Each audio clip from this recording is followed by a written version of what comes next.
Hello everyone and welcome back to our channel. In today's tutorial, I'm going to show you how to transfer Google Form ownership. If you need to transfer ownership of a Google Form to someone else, you can do so by changing the owner in Google Drive. This is useful when handing over work surveys, feedback forms, or quizzes to another user. Now let's follow these few simple steps. The first step is to go to drive.google.com and find your Google Form. As you can see, just access drive.google.com and make sure you log in using your Google account's credentials. After that, browse and find your Google Form. As you can see, this is my Google Form here. The second step is to share the form with the new owner.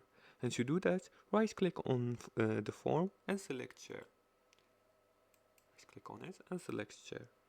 Now after that, enter the email address of the new owner and click send. You can click on it here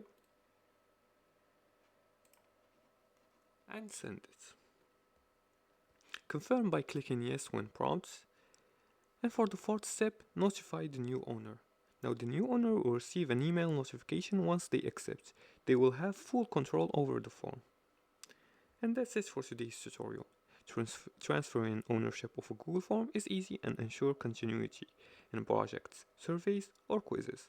However, once ownership is transferred, you cannot reclaim it unless the new owner transfers it back. And that's it for today's tutorial. If you like this video and found this helpful, please like and subscribe, and feel free to leave comments below the video if you have further more questions about this topic. Thanks for watching, and see you again in the next tutorial.